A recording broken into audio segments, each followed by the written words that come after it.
அந்த நிகழ்ச்சியில தமிழ்தாய் வாழ்த்து 3வது இடத்துக்கு தள்ளப்பட்டிருக்கு. இது தமிழ்நாட்டு மக்கள் மத்தியில மிகப்பெரிய ஒரு கோபத்தையும் அதிர்ச்சியையும் ஏற்படுத்தியிருக்கு. இதுக்கு முந்தைய சட்டமன்ற பேரவை எடுத்துக்கிட்டா ஆளுங்கட்சி வரிசையில அதிக உறுப்பினர்களும் எதிர்கட்சி வரிசையில அதை விட குறைவான உறுப்பினர்களும் இருப்பாங்க. ஆனா இந்த முறை கிட்டத்தட்ட ஆளுங்கட்சிக்கு இணையான எதிர்கட்சி வரிசை வலிமையா இன்னைக்கு அமைஞ்சிருக்கு. அதுதான் இந்த பேரவையுடைய இன்னொரு கூடுதல் சிறப்பு.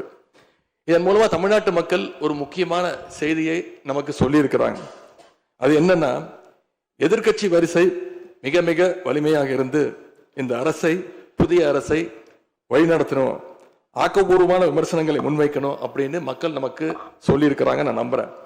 ஆகவே மக்களுடைய எண்ணத்தை பிரதிபலிக்கிற மாதிரி எங்களுடைய பணிகள் நிச்சயம் இருக்கும்.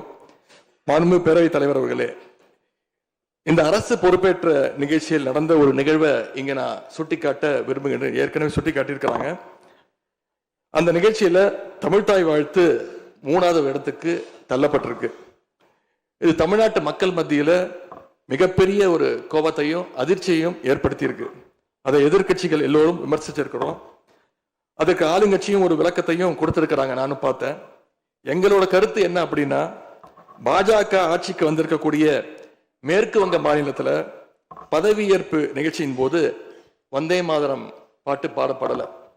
ஆனா இங்க தமிழ்நாட்டுல அது பாடப்பட்டிருக்கு. மேற்கு வங்கத்துல இன்னைக்கு யாரு ஆளுநரா போய் உட்கார்ந்துருக்காங்க அப்படின்னு உங்க அத்தனை பேருக்கும் தெரியும். நான் சொல்ல வேண்டிய அவசியம் இல்லை. அவர் இங்க ஆளுநரா இருந்தப்போ தமிழ்நாடு சட்டமன்ற பேரவையில தமிழ்தாய் வாழ்த்துக்கு முன்னாடி தேசிய கீதம் பாடணும்னு பேரவையினுடைய மரபையே மாத்த சொன்னவர் தான் இன்னைக்கு மேற்கு வங்கத்தில் ஆளுநராக இருக்கிறார்.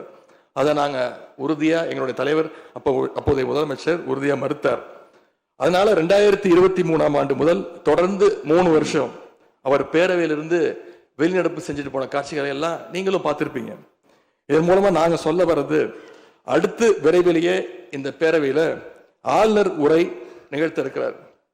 ஆகவே ஏற்கனவே உங்களுடைய அரசினுடைய பதவியேற்பு விழாவில் நடந்த அந்த சம்பவம், அந்த தவறு மீண்டும் இந்த பேரவையில நடப்பதற்கு நீங்க அனுமதிக்க கூடாது. நாங்கள் அனுமதிக்க மாட்டோம்.